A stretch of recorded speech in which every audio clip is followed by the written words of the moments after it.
High বন্ধুরা, কেমন আছেন সবাই?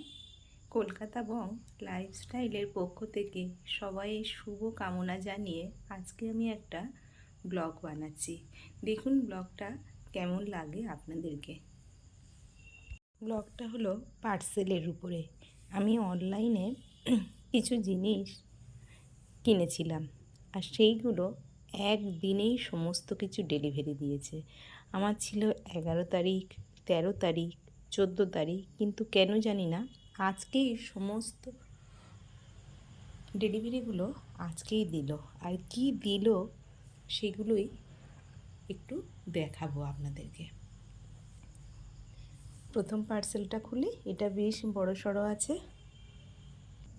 এটি হলো প্রথম পার্সেলের জিনিস। এটি আমি অর্ডার করেছিলাম ফুলের টব রাখার জন্য। ছাদের উপরে ফুলের টবগুলো রাখবো বলে অর্ডার করেছিলাম। তো যাই হোক, আমি যেমনই অর্ডার করেছি তেমনই দিয়েছে। দুটো র্যাক ছিল আর দুটো র্যাকের দাম নিয়েছে ওই ধরুন 380 টাকা মতন। খারাপ না জিনিসগুলো।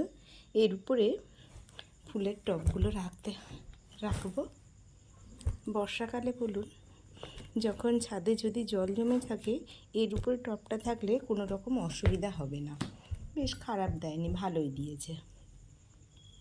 পরের পার্সেলটা এবার খুলি। এটি হলো সেকেন্ড পার্সেল। আর এখানে ছিল দুটি কফি মগ। আর এটা শীতকালের জন্য ভীষণ ভালো। প্রায় 1 ঘন্টা ধরুন কফিটা গরম থাকবে। আমি একটু খুলে আপনাদেরকে দেখাই।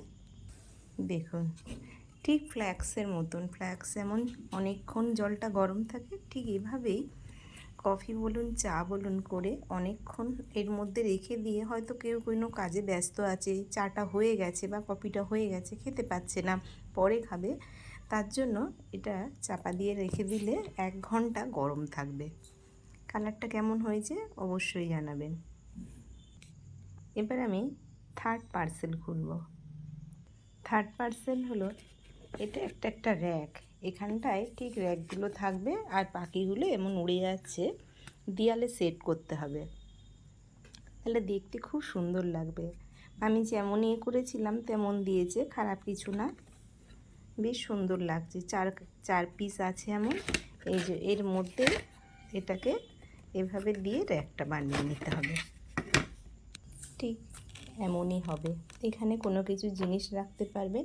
আর এখানে যে ছিদ্রটা আছে, এই ছিদ্র দিয়ে দেয়ালে সাঁটিয়ে দেবেন।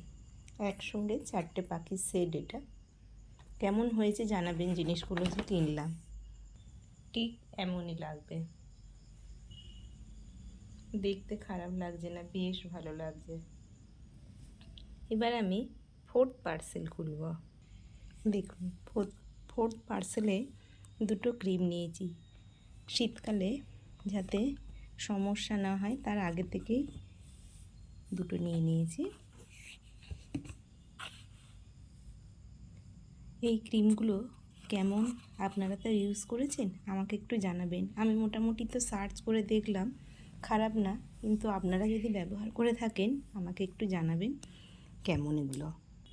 এবার আমি ফিফথ পার্সেল খুলব, দেখি এর মধ্যে কি আছে। ফিফথ পার্সেলের মধ্যে ছিল এই দুটো ফুলের স্টিক। এটাই কিনেই ঠকলাম। আমি যা অর্ডার করেছিলাম সেটা খুব সুন্দর ফুল, কিন্তু আমাকে দিয়েছে একদম পাত্তি একটা ফুল। নিতে চাইছিলাম না। অনলাইনের আগে কিছু জিনিস কিনে একটু ঠকেছি, কিন্তু মাঝখানে একটা ফুলের টব দিয়েছে বেশ সুন্দর, তাই মনে হলো যে নিশ্চয়ই ভালো কিছু দেবে, কিন্তু একমাত্র ঠকলাম এটা নিয়ে। আর না হলে মোটামুটি আমি যা অর্ডার করেছি সবগুলোই সব ঠিকঠাক আছে। এই দুটো কিনেই ঠকলাম। আপনারা জানাবেন, আপনারা অনলাইনে জিনিসপত্র কিনে কখনো কি ঠকেছেন? যদি ঠকে থাকেন অবশ্যই আমাকে জানাবেন। আর ব্লগটা এখানেই শেষ করছি। ব্লগটা কেমন লাগলো আমাকে জানাবেন। যদি ভালো লেগে থাকে লাইক করবেন, আর যদি নতুন কেউ দেখে থাকেন সাবস্ক্রাইব করে আমার সাথে থাকবেন। সবাই ভালো থাকবেন, সবাইকে ভালো রাখবেন। পরের দিন নতুন আবার একটা ব্লগ নিয়ে চলে আসব। টাটা। একদম।